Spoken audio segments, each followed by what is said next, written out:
Google di masa depan ternyata sangat berbeda dengan Google yang kita kenal sekarang. Dia lebih pintar, dia lebih ngerti ya apa yang sebenarnya kita cari, dan mencari di Google ternyata nggak akan sama lagi. Kita udah nggak lagi sekedar ngetik keyword dan ngedapetin banyak list website ya untuk kita cari infonya sendiri, tetapi lebih menjadi seperti nanya ke orang yang punya akses ke semua informasi dan langsung ngedapetin jawabannya secara cepat dan juga instan. Dan gue udah nyoba pakai Google masa depan ini, teman-teman. Di akhir video, gue juga bakal kasih tahu ya gimana caranya teman-teman bisa nyobain sendiri. Tetapi sekarang gue share dulu seperti apa versi masa depan dari Google ini dan apa aja fitur-fiturnya. Dan inilah Google Search Generative Experience atau Google SGE yang digadang-gadang bakal jadi versi Google di masa depan. Nah, alamat websitenya tetap sama, google.com. Tampilan halaman utamanya juga sama ya kayak di Google saat ini. Tetapi kalau kita mencari sesuatu, nah ini yang jadi jauh berbeda.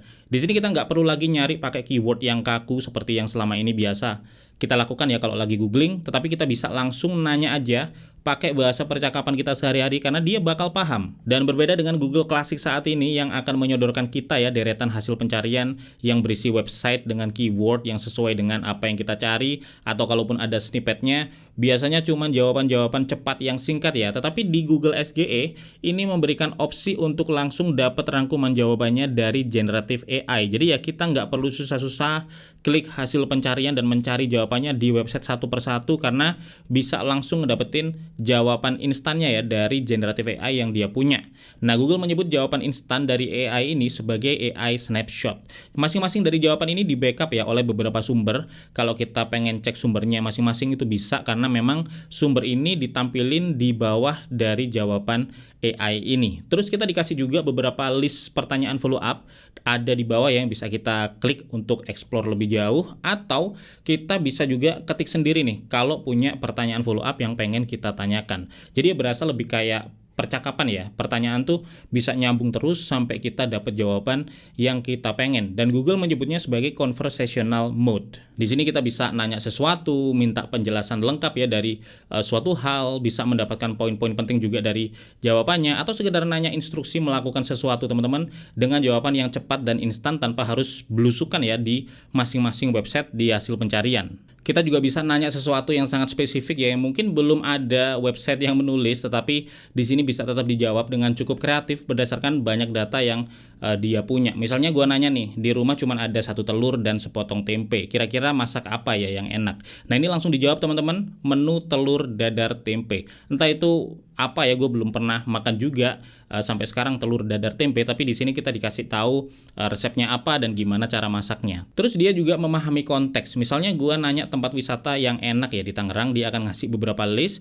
Terus waktu gue follow up tempat yang ramah untuk anak-anak, dia ngasih lagi jawaban rekomendasi tempat yang enak buat wisata bareng anak di Tangerang. Nah, ini kalau kita follow up terus ya, dia akan terus ngasih jawaban ya sesuai dengan konteks percakapan atau pertanyaan kita sebelumnya. Terus misal gue nyari Bluetooth speaker terbaik ya buat yang budgetnya minim, nah jawabannya juga dikasih rekomendasi Bluetooth speaker yang murah-murah teman-teman. Terus kalau kita follow up apa pertimbangan penting biar nggak salah pilih, dia langsung ngasih juga beberapa poin pertimbangan memilih Bluetooth speaker. Jadi tetap paham kalau konteksnya di sini adalah ngomongin tentang Bluetooth speaker. Terdengar seperti magic ya, tetapi gimana sebenarnya cara kerja dari Google SGE ini? Bagaimana dia bisa memahami pertanyaan kita dan memberikan jawaban yang kita cari? Terus dari mana jawaban ini dan apakah bisa dipercaya? Nah, untuk bisa memahami gimana Google SGE bekerja, kita harus kenal dulu apa itu generative AI. Karena pada dasarnya memang ini memanfaatkan teknologi generative AI ya yang saat ini sedang menjadi tren.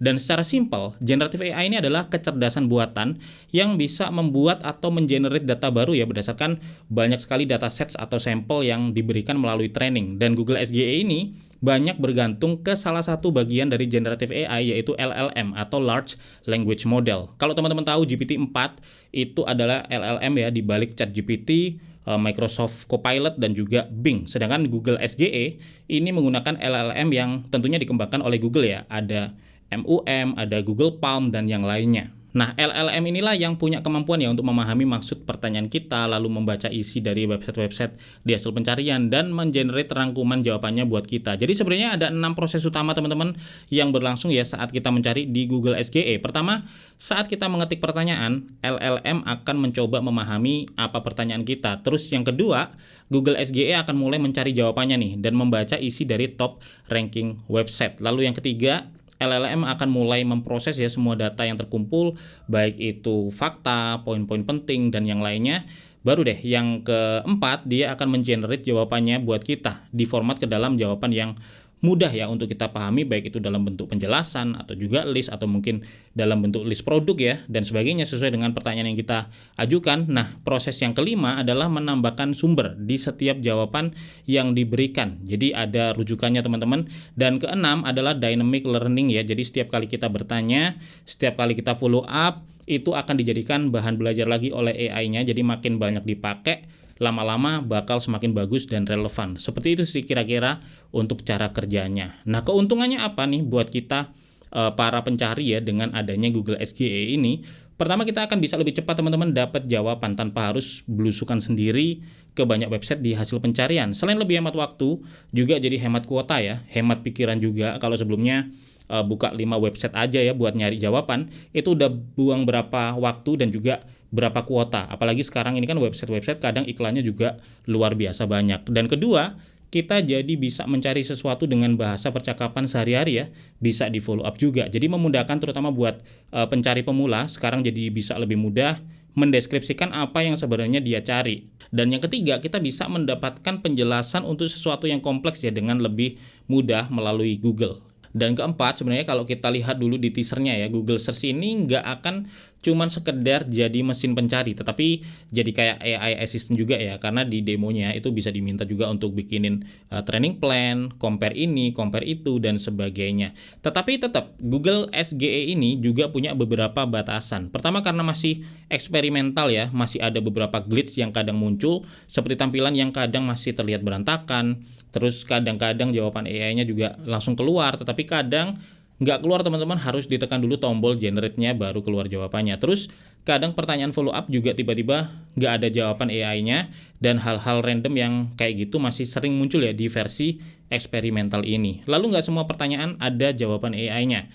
Kalau yang teman-teman cari adalah hal-hal yang sumbernya masih sangat minim, Google SGE memang nggak menyediakan jawaban dari AI ya untuk mengurangi jawaban-jawaban halu, dan halusinasi juga masih jadi salah satu momok ya atau kendala dari generative AI. Nggak cuma di Google SGE aja benernya, tetapi dimanapun halusinasi dari generative AI ini masih bisa muncul. Jadi pastikan selalu cek sumbernya kalau dirasa jawaban AI-nya rada-rada meragukan ya, terutama untuk hal-hal yang sangat penting dan krusial kayak seputar obat, penyakit, dan sebagainya. Batasan lainnya, kita belum bisa mendapatkan jawaban AI untuk banyak sekali hal yang didemokan di teasernya. Secara tampilan juga masih sangat basic, nggak secantik dan sebagus seperti yang seharusnya ya yang ada di demo, dan belum seinteraktif serta sefluid itu. Harus dimaklumi karena ini masih eksperimental. Terus apa sih resikonya kalau Google SGE ini menggantikan Google saat ini? Pertama, paling yang kena dampaknya menurut gua adalah para content creator di website ya, kayak blogger atau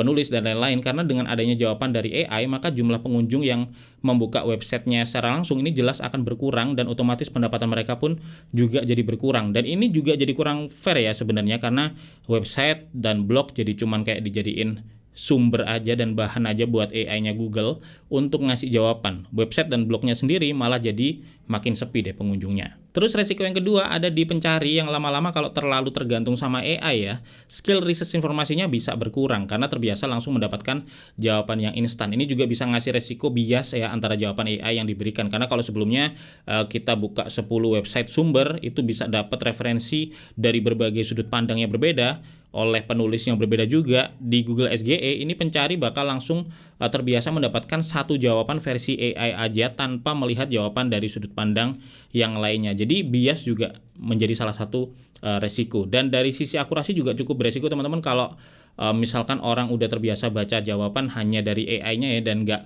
melakukan fact check ke sumber-sumbernya saat AI ini melakukan halusinasi atau mungkin mengkutip sumber yang salah, maka dia juga dapat informasi yang salah.